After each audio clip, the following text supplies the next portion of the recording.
Hi hello மக்களே, welcome back to our channel VGS atrocity வீலாக்ஸ். என்னங்க பூரியும் ஏதோ குருமா வச்சுருக்கேன்னு பார்க்குறீங்களா?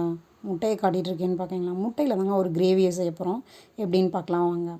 மிக்ஸி ஜார் எடுத்துக்கோங்க, 2 பச்சை மிளகாய், ஒரு 10-20 பல் பூண்டு, அப்புறமா இஞ்சி துண்டு துண்டாக வெட்டிட்டு ஆட் பண்ணிவிட்டு, சீரகம் 1 ஸ்பூனு, சோம்பு 1 ஸ்பூனு, ஓகேங்களா?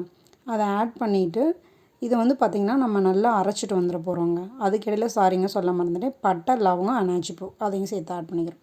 இன்னொரு மிக்ஸி ஜார் எடுத்துக்கிறோம். ஒரு 7-8 அளவுக்கு பெரிய வெங்காயத்தை வந்து கட் பண்ணியிருக்கேங்க. கட் பண்ணிவிட்டு அதை நல்லாவே அரைச்சிட்டு வந்துக்கிறோம். ஓகேங்களா? கொரகொரலாம் அரைக்கக்கூடாது, நல்லா நைஸாக அரைக்கணும். அப்புறமா 3 தக்காளிங்க, அதையும் அரைச்சாச்சு.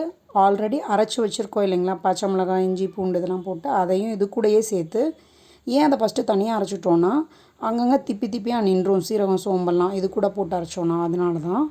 இது கூடயே மஞ்சத்தூள், காரத்தூள், சிக்கன் பொடி வந்து 1 ஸ்பூன் அளவுக்கு ஆட் பண்ணிவிட்டு நல்லா மை மாதிரி அரைச்சி எடுத்துகிட்டு வந்தாச்சு. நமக்கு தேவையான கிரேவி ரெடி ஆயிடுச்சு.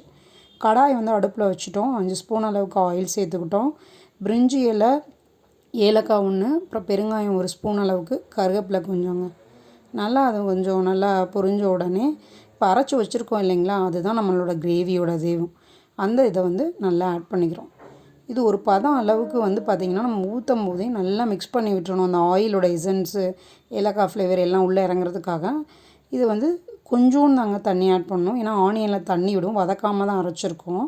ஸோ கொஞ்சோண்டு தண்ணி ஆட் பண்ணிட்டு நல்லா மிக்ஸ் பண்ணி விட்டுறாங்க. ஸோ மிக்ஸ் பண்ணி விட்ட பிறகு கிரேவியில் நம்ம உப்பே சேர்க்கல. ஸோ தேவையான அளவுக்கு உப்பை சேர்த்துட்டு ஒரு கிண்டிடுங்க. ஸோ பபிள்ஸ் வர மாதிரி ஆரம்பிக்கும். அப்போ என்ன பண்ணணுன்னா முட்டையை அப்படியே அங்கங்கே உடச்சி ஊற்றணும். இந்த கிரேவியை நீங்கள் எப்போவுமே அகலமான பாத்திரத்தில் தாங்க செய்யணும்.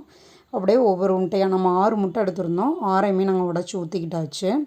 ஸோ உடச்சி ஊற்றிட்டு கிண்டெல்லாம் கூடாதுங்க, அப்படியே வந்து மூடி போட்டு மூடிடணும். அதுக்கு முன்னாடி சாரிங்க, முட்டைக்கு வந்து நம்ம உப்பு போடாதனால கொஞ்சம் உப்பு போட்டுருங்க. ஓகேங்களா? உப்பு போட்டுட்டு மூடியை க்ளோஸ் பண்ணி வச்சுருங்க. ஸோ க்ளோஸ் பண்ண மூடியை கொஞ்சம் எடுத்து பார்த்தீங்க அப்படின்னா அந்த வெள்ளை முட்டையோட அந்த கருவெல்லாம் கொஞ்சம் மேலே வந்திருக்கும். இந்த டைமில் தான் அதை அப்படியே அலைக்காக பெரட்டணும். நீங்கள் கருவெல்லாம் கொஞ்சம் ஃபார்ம் ஆகி இதாகிருக்கும். ஸோ உங்களுக்கு இதுக்கு 5 to 10 மினிட்ஸ் தான் ஆகும். நல்லா அதை வந்து கிளறி விட்டிங்கன்னா நம்மளோட கிரேவி வந்து ரெடி ஆயிடுச்சுங்க. உங்கள் வீட்டில் கொத்தமல்லி, கஸ்தூரி மெத்தி இருந்துச்சுன்னா லாஸ்ட்டாக நீங்கள் வந்து ஃபைனல் டச்சுக்கு தூவிட்டு இறக்கலாம். வீட்டில் இல்லாதனால நம்ம போடலை. சுவையான முட்டை கிரேவி ரெடி. பூரியும் சுட்டாச்சு, சாப்பிட ரெடி ஆகிட்டோம். என் பையனுக்கு, என் ஹஸ்பண்டுக்கு, என்னோடய பாப்பாவுக்கும் போட்டாச்சு.